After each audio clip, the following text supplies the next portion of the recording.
Fail छात्र भी बन सकते हैं इंजीनियर। जेईई की रेस से बाहर होने वाले छात्रों के लिए बड़ी खुशखबरी। नमस्कार, आप देख रहे हैं टीवी 12। मैं हूं आपके साथ अपराजिता सिंह। इंजीनियर बनने का जुनून रखने वाले हर छात्र की पहली मंजिल जेईई मेन की परीक्षा होती है, लेकिन इसके साथ ही मन में कई तरह के डर और सवाल भी चलते हैं। क्या होगा अगर पहली बार में सफलता ना मिले?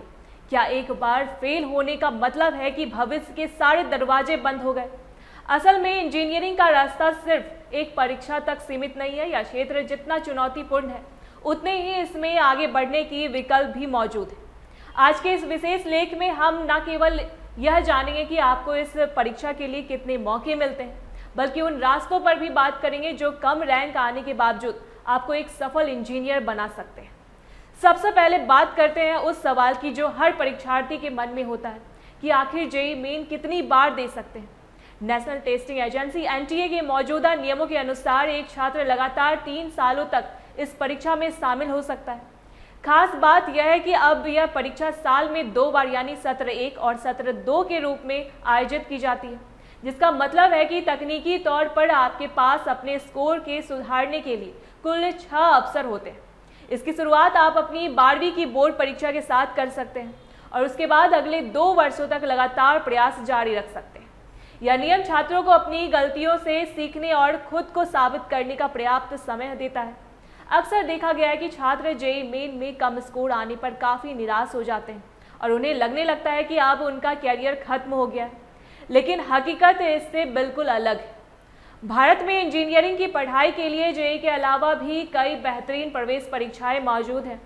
उदाहरण के तौर पर लगभग हर राज्य अपना स्टेट लेवल एंट्रेंस एग्जाम आयोजित करता है, जैसे पश्चिम बंगाल का WBJEE, महाराष्ट्र का MHT CET या कर्नाटक का KCET।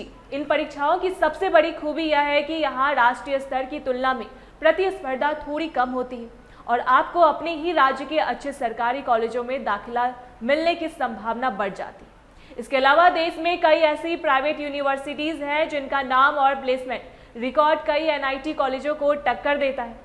VITS Pilani, VIT Vellore, SRM university और मणिपाल जैसे संस्थान अपनी अलग प्रवेश परीक्षाएं आयोजित करते हैं। यहाँ की आधुनिक सुविधाओं और वर्ल्ड क्लास इंफ्रास्ट्रक्चर छात्रों को एक बेहतरीन प्रोफेशनल माहौल प्रदान करते हैं। यदि किसी कारणवश अपने इन परीक्षाओं में भी नहीं बैठ पाते हैं तो घबराने की जरूरत नहीं है, क्योंकि कई प्रतिष्ठित कॉलेज अब भी 12वीं के बोर्ड मार्क्स के आधार पर सीधा प्रवेश यानी डायरेक्ट एडमिशन देते हैं। एक और शानदार विकल्प पॉलिटेक्निक डिप्लोमा का है। यदि आप कम उम्र में ही प्रैक्टिकल नॉलेज हासिल करना चाहते हैं तो 10वीं या 12वीं के बाद डिप्लोमा कर सकते हैं। इसकी सबसे बड़ी खूबी लेटरल एंट्री की सुविधा है, जिसके जरिए आप डिप्लोमा पूरा करने के बाद सीधे इंजीनियरिंग बीटेक के दूसरे साल में एडमिशन से ले सकते हैं। इससे आपका समय भी बचता है और आप तकनीकी रूप से ज़्यादा मजबूत होते हैं। संक्षेप में कहें तो जेईई मेन महज एक पड़ाव है, आपकी मंजिल नहीं। अगर आपके पास मेहनत करने का जज्बा है तो एक परीक्षा का परिणाम आपके सपनों की उड़ान को नहीं रोक सकता।